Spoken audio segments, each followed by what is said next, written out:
Сәлеметсіздер ме? Есімім Салтанат. Менің каналыма қош келдіңіздер. Каналға міндетті түрде тіркеліп алыңыздар. Видеоны соңына дейін қараңыздар.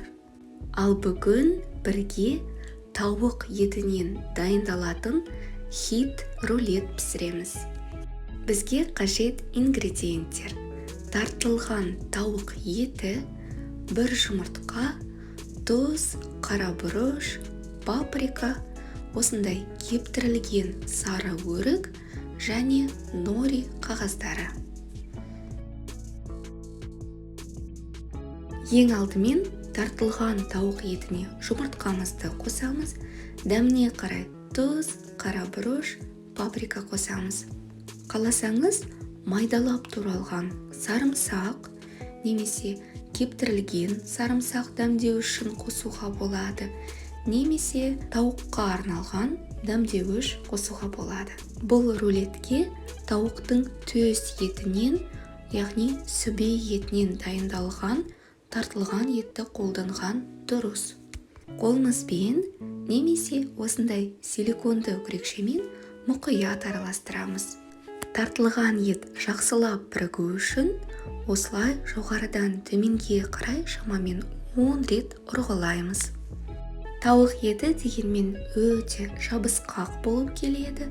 Сол себепті противеньге фольганы орналастырып, оны майлап аламыз. Қолымызды сулап немесе майлап, тауық етін біркелкі 4 бұрышты формаға келтіреміз. Бұл жағдайда осындай пластик шпательді қолдану өте ыңғайлы.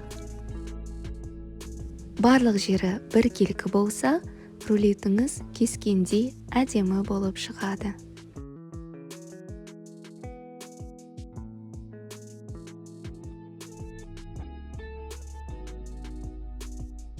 Енді тауық етінің үстіне осындай нори қағаздарын орналастырамыз. Әрине, салманы өзіңіздің қалауыңызға қарай өзгерте берсеңіз болады. Кептірілген жемістер секілді тәтті салманы қаламасаңыз, тек қана нори қағаздармен дайындаңыз. Рулетімізді орап бастайтын шетіне кептірілген сары өрікті екіге бөліп осылай орналастырамыз. Сары өріктің етті, жұмсақ түрін таңдаңыз. Сары өрік қатты болып жатса, оны ыстық суға біршама уақытқа салып, жұмсартып алыңыз. Сары өріктің орнына кептірілген қара өрікті қолдансаңыз болады. Немесе рулеттің ішіне екеуін кезектестіріп орналастырсаңыз, кескенде өте әдемі болады.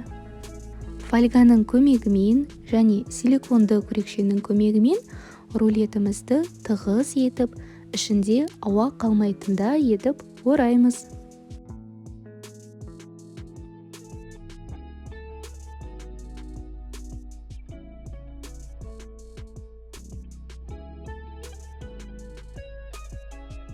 Фольганың тігісін жоғары қарату керек, рулет піскен кезде шырыны противеньге ағып кетпеу үшін.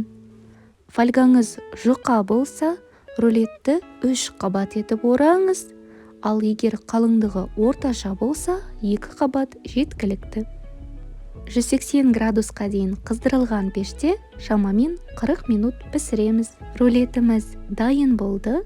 Фольганы ашып, суытамыз. Бөлме температурасында суыған соң, тоңазытқышқа 3-4 сағатқа жіберіп, әбден суытып, содан кейін ғана осылай қиғашынан кесеміз. Тоңазытқышқа немесе мұздатқышқа салғанда таза фольгаға орап салыңыз.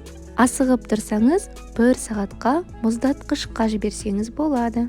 Дастарқаныңыздың ажарын келтіретін, қонақтарыңызды таң қалдыратын өте дәмді рулет дайын болды. Міндетті түрде дайындап көріңіздер.